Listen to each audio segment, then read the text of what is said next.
talking to you about the movie called The Martian. The Martian was originally a book written in 2011 by Andy Weir and was then transformed into a movie. I had actually read the book years ago and I decided to watch the movie for this assignment. Basically, a synopsis is that there's a space mission in Mars with a bunch of astronauts, and then there's a huge dust storm in Mars while they're doing their research, and so they have to have an immediate evacuation. So during the immediate evacuation, all of the astronauts gather onto their ship to head back to Earth, and debris actually strikes out one of the astronauts, sends him flying far away, and rips open his spacesuit. So the other astronauts are able to see that his spacesuit has been destroyed, and therefore they presume he's dead. So they hop onto the ship and head back to Earth. When they get back to Earth, again, the astronaut that has been left back, his name was Mark Watney, and he's presumed dead. It turns out he wasn't dead, and some of the debris actually held his suit together while he was laying there. So once the storm had passed, he had become conscious again and immediately just began fighting for survival. He ran to whatever was left of their habilitation area that they had created on Mars to survive for as long as their mission was going to be, and he just started gathering whatever resources had made it through the storm, which wasn't a lot.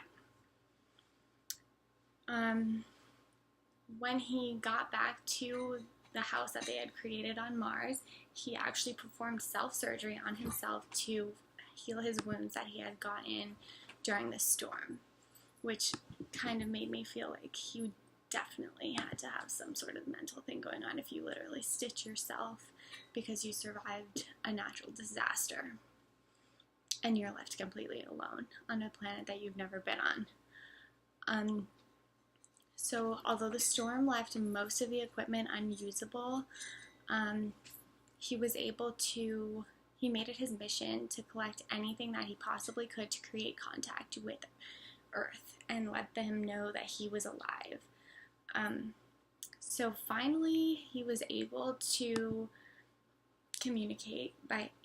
establish communication by using a video, and he was able to connect with NASA through a video, and then a few days later he was able to even text them through a contraption that he made. So he comes home and he's saved. He was on Mars for about 500 days, and he actually became an instructor for potential astronauts.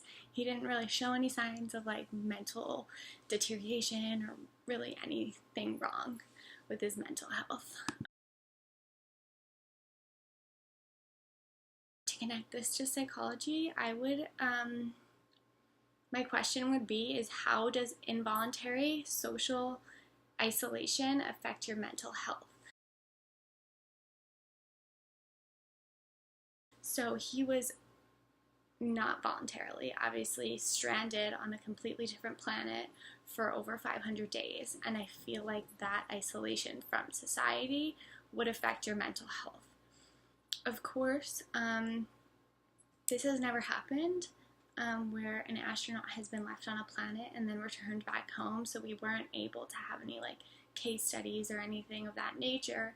So I figured the closest thing that I could compare this to would be maybe prisoners that have been in solitary confinement and have gone days or months without human contact. So I did find one quote from a prisoner who was in solitary confinement that said, quote, "I have gone for hours, even days, with very minimal human contact. As a result, I experienced anxiety, depression, and a feeling of being disconnected from the world around me, even though I had complete freedom to go wherever I wanted." So this quote really reminded me of The Martian because he did have complete freedom when he was alone up there. However, he was socially isolated, and that would affect his mental health by giving some sort of anxiety, depression, or feeling of being disconnected. Now, even though I say that this isn't a a psychology film where they're going to be showing his mental health deteriorating throughout his stay on Mars.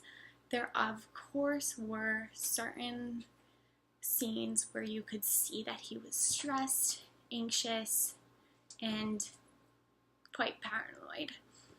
So that brings me to some other research that I found that says that psychological effects of social isolation could actually be depression, anger, obsessive thoughts, paranoia, and psychosis. So if I could relate any of these things to Mark Watson, who is the astronaut on Mars, I would probably relate the paranoia, obsessive thoughts, and the anger.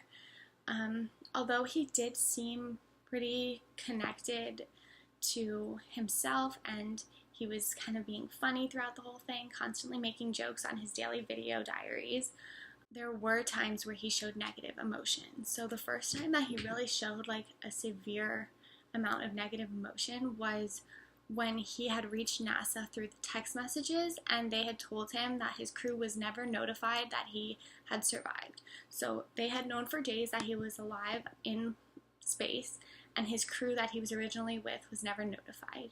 He showed lots of examples of being super angry, which is totally understandable.